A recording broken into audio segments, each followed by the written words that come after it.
Hôm nay là cái video đầu tiên mình làm trên YouTube và mình có một tin xấu và một tin tốt. Các bạn muốn nghe tin nào trước? Tin xấu á, là mình không phải là một họa sĩ chuyên nghiệp hay là nổi tiếng gì hết. Mình cũng không có quá nhiều kinh nghiệm trong việc vẽ vời. Mình chỉ học thiết kế thời trang thôi à. Mình có kinh nghiệm về thiết kế. Và tin tốt là gì? Nhờ mình không phải là họa sĩ chuyên nghiệp nên mình mới có thể tự học vẽ từ đầu và có thể chia sẻ đến cho mọi người này. Chương 1 là mục đích và mục tiêu của bạn khi mà học vẽ là gì? Mình muốn học vẽ thứ nhất là để mình có thể vẽ minh họa thời trang tốt hơn nè. Thứ hai là mình muốn sáng tác tranh và vẽ theo ý tưởng của mình á. Cái việc mà xác định mục tiêu sẽ giúp cho mình và các bạn học bớt lan man và tập trung hơn nè. Chương 2, những nguyên lý cơ bản của hội họa. Mình thấy cho dù mục tiêu của bạn là gì thì việc học căn bản nhất vẫn là cần thiết và nó như một cái nền tảng cần phải biết á. Sau khi mà mình tìm hiểu thì mình có bổ sung thêm một vài điều vào cái sơ đồ của mình nè. Mình sẽ nói sơ về cách mà mình học những từ khóa này nha. Đầu tiên là nét nè, mình đã luyện vẽ các nét như là nét đứng, nét ngang, nét thẳng, nét cong, nét đậm, nét nhạt, nói chung là rất nhiều. Mình chỉ tập vẽ nét để luyện tay cho mình quen hơn và đỡ run hơn thôi nè. Tập vẽ đậm nhạt để có thể kiểm soát được lực nhấn của tay nè. Giai đoạn đầu này thì mình chỉ tập vẽ nét như vậy thôi à. Và mình nghĩ chỉ cần có từ khóa là có thể tìm hiểu được rất nhiều thứ trên mạng luôn á. Bằng cách đặt câu hỏi nè, mình cũng tìm từ khóa thôi à. Mình sẽ đặt câu hỏi như là nét là gì, và nét trong hội họa có nghĩa gì, các bài tập để luyện nét, và tại sao lại phải học và viết về nét, vân vân và mây. Kế đến là phần mảng nè. Mảng thì được phát triển từ nét, và phần này thì mình sẽ tập vẽ theo sách. Đây là cuốn sách mà mình mua lâu rồi nhưng mà dạo gần đây mới lôi ra học để vẽ nè, cũng có ít lắm á. Cái cuốn sách này là cuốn sách về thực hành, nên là cuốn sách này mua về không phải để đọc đâu mà để thực hành á. Mình thấy bây giờ mọi thứ nó quá thông minh, chỉ cần các bạn biết một vài từ khóa là có thể tìm ra được rất là nhiều tài liệu để học luôn á. Phần này thì mình cứ nhìn theo hình rồi mình tập vẽ lại thôi. Theo mình thì học vẽ cũng giống như là học những môn khác à.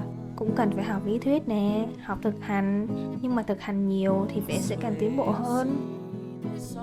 Màu sắc luôn là một phần gì đó cực kỳ quan trọng trong hội họa luôn á, mình nghĩ vậy. Và thật may là màu sắc cũng có thể tự học được, chứ không phải là trông chờ vào khả năng cảm thụ bẩm sinh này hay là tài năng thì mới có thể học được. Mặc dù ban đầu màu sắc mình pha và kết hợp nó chưa có được hài hòa gì hết á, cho nên mình có một số bài tập muốn chia sẻ với các bạn nè. Đầu tiên là mình sẽ pha nhiều tông màu khác nhau lên giấy và cắt nhỏ chúng ra. Sau đó thì mình sẽ kết hợp những miếng giấy này vào với nhau để tạo nên một bảng màu. Bài tập thứ hai là mình sẽ tìm tranh ảnh hay là sách có tranh xinh và màu đẹp thì mình sẽ tập pha lại cái bảng màu như trong bức tranh. Nếu như mà mình chưa thể pha ra bảng màu đẹp thì mình có thể tham khảo mà. Có rất nhiều thứ xinh đẹp xung quanh chúng ta và chúng ta nên để ý điều đó.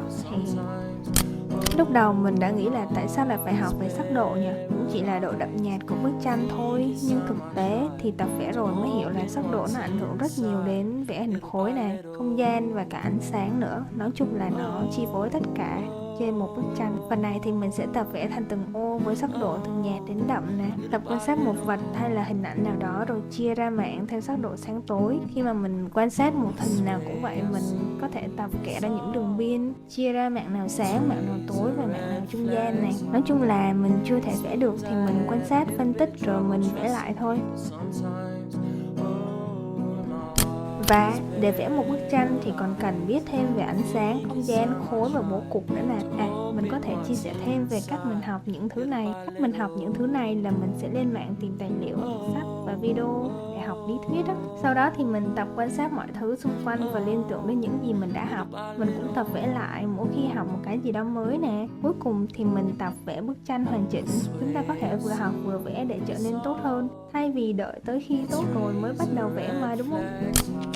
Cuối cùng là vẽ thôi. Mình thấy chỉ có vẽ nhiều thì mới tốt lên thôi, chứ không có một cách nào khác. Nếu các bạn thấy tranh của mình không có đẹp lên là do mình lười vẽ đó, chứ nếu mà mình siêng thì mình chắc chắn sẽ vẽ đẹp hơn rồi. Và tất cả những cái yếu tố này tuy là nó cơ bản thôi nhưng mà rất cần thiết nha. Nó như một cái nền tảng để mình có thể vẽ được bất cứ thứ gì vậy á. Mình không thể hướng dẫn hay là chỉ dạy cho mọi người được, vì mình cũng đang học thôi nhưng mình có thể chia sẻ về những từ khóa để các bạn có thể tự tìm hiểu và tự học nè.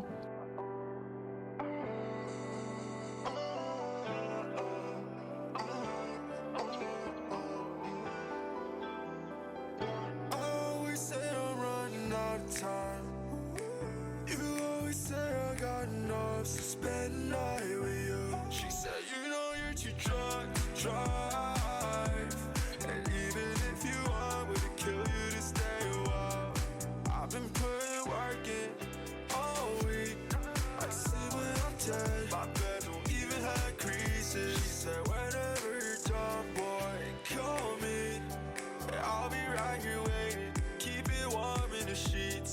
Just hit me when you're done. Just hit me when you're done. And maybe we could. You've been working too hard. Let's have some fun. Just hit me when you're done. Cảm ơn mọi người đã xem tới đây nha. Cái video này nó cũng hơi dài dài rồi đó. Hẹn mọi người ở video sau nha. Và ai mà có thắc mắc gì thì cứ comment cho mình biết nha. Bye.